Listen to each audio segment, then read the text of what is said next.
నమస్కారం, ages news కి స్వాగతం. బులెటిన్ లో ముందుగా హెడ్లైన్స్ చూద్దాం.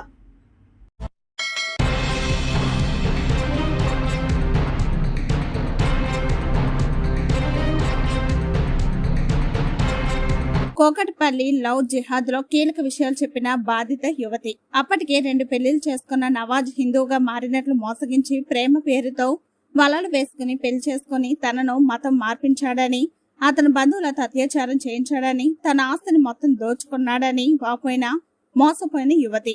బీఫ్ తినమన్నాడని, ఖురాన్ చదవమని ఒత్తిడి తెచ్చాడని, లవ్ జిహాద్ పేరుతో నవాజ్ ఏం చేశాడో చెప్పిన బాధితురాలు. నా పక్క నుంచే వాడేవాడు. అండ్ ఇంకా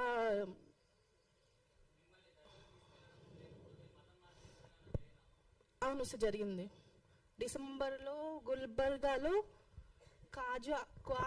కాజా నవాజ్ అని ఒక దర్గా ఉంది, అక్కడ తీసుకెళ్లారు సార్ నన్ను డిసెంబర్లో.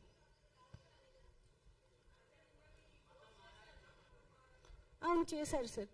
యాక్చువల్గా ఇంట్లోనే అక్టోబర్లోనే ఇంట్లో వాళ్ళు కల్మా అని ఒకటి, అది ఖురాన్లో కొన్ని ఫ్రేజెస్ ఉంటాయి, అవి చదివించాడు, నమాజ్ చదివించేవాళ్ళు. బీఫ్ ఒకటి తినిపించాడు. నేను చదవనంటే కొట్టేవాళ్ళు సార్ వాళ్ళు.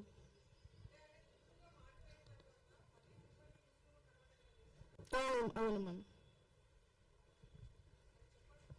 అతను ఫస్ట్ హిందూలాగా మారడని చెప్పాడు సార్. అండ్ దాని తర్వాత నన్ను ముస్లింలో కన్వర్ట్ అవ్వాలి అని ఫోర్స్ చేశారు.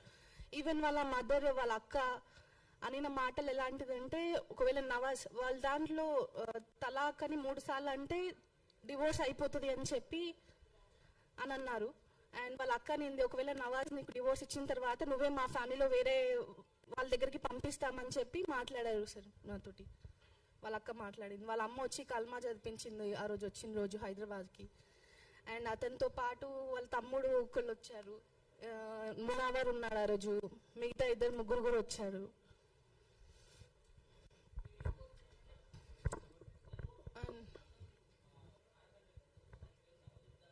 అవును సార్.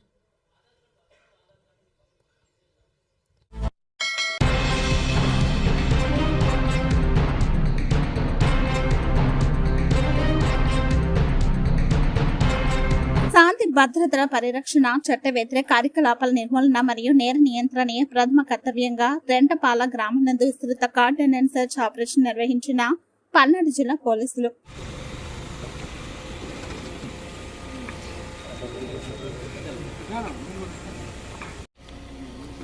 ప్రజలందరికీ నమస్కారం.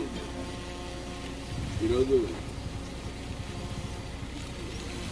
రాష్ట్ర వ్యాప్తంగా జరుగుతున్నటువంటి ఈ తనిఖీల్లో భాగంగా డీజీ గారి ఆదేశాల మేరకు, మా ఎస్పీ గారు ఇచ్చిన ఉత్తర్వుల మేరకు, మా జిల్లా ఎస్పీ గారు ఇంతకుముందు ఏదైనా కేసులు ఇన్వాల్వ్ అయిన గ్రామాలు, ముఖ్యంగా గ్రామాలను ఎన్నుకొని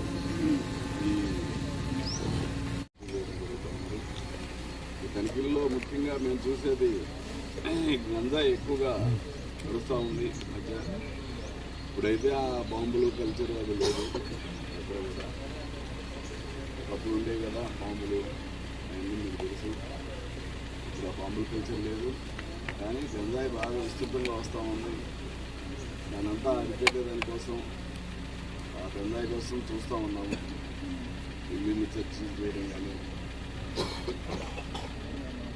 మీరు కూడా ఈరోజు చూస్తే గంజాయి దొరకలేదు, కానీ చూడండి ఇక్కడ దాదాపు 15 రికార్డులెస్ వెహికల్స్.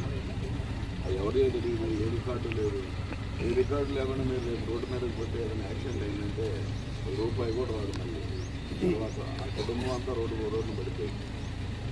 బండికి రికార్డ్స్ ఉండాలి ఖచ్చితంగా. రికార్డు లేని బండి తోలుతున్నాడంటే అది దొంగ బండి కదా. దొంగ బండి తోలుతా ఎన్ని యాక్సిడెంట్ అయితే నువ్వేమి క్లెయిమ్ చేస్తావు దాంట్లో ఇన్సూరెన్స్ కానీ.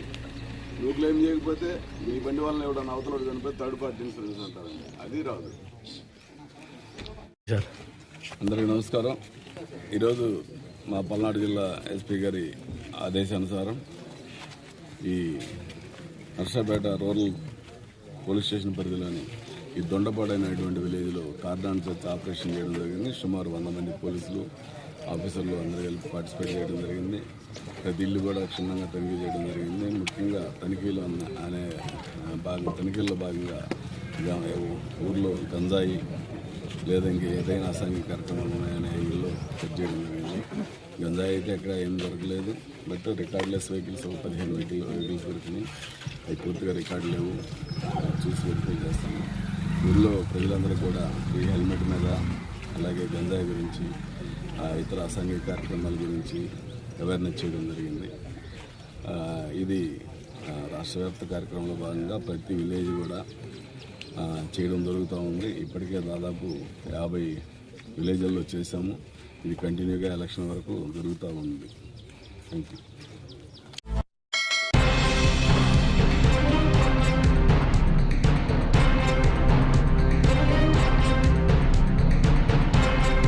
పూడి శ్రీహరిని కుప్పం కోర్టుకు తరలించిన పోలీసులు. తాడేపల్లిలో నిన్న ఉదయం 8 గంటలకు వైసీపీ ప్రధాన కార్యదర్శి జర్నలిస్ట్ పూడి శ్రీహరిని కుప్పం పోలీసులు అరెస్ట్ చేసిన విషయం తెలిసిందే. అరెస్టు తర్వాత ఈ రోజు ఉదయం వైద్య పరీక్షల నిమిత్తం ఆసుపత్రికి తరలించారు. వైద్య పరీక్షల అనంతరం కోర్టుకు తరలించనున్నట్లు తెలిపారు.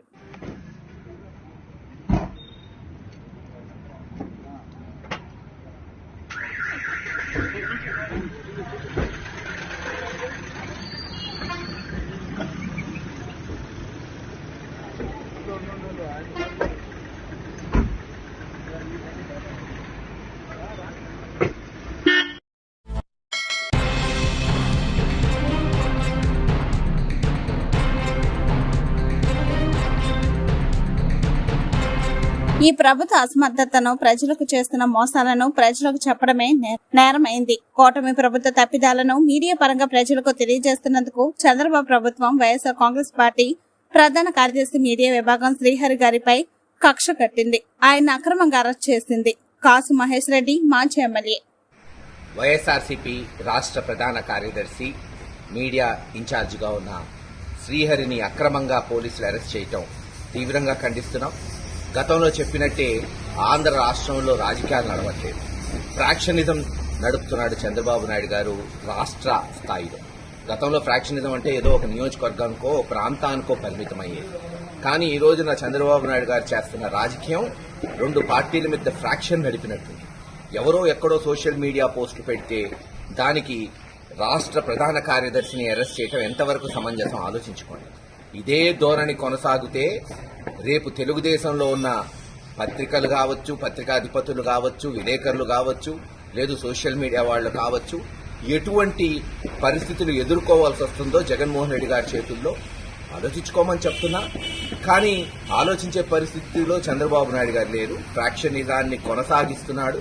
దీనికి ప్రతిఫలం 3 సంవత్సరాల తర్వాత జగన్మోహన్ రెడ్డి గారు ముఖ్యమంత్రి అయిన తర్వాత తప్పకుండా అనుభవిస్తారని తెలియజేస్తున్నారు.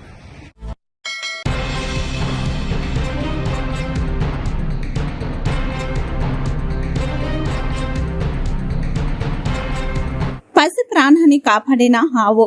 సోషల్ మీడియాలో వైరల్ అవుతున్న వీడియోల ప్రకారం పాప ప్రాణాలను కాపాడడానికి ఒక ఆవు పరిగెత్తిన దృశ్యం మానవత్వాన్ని, జంతువుల ప్రేమను చాటుతుంది.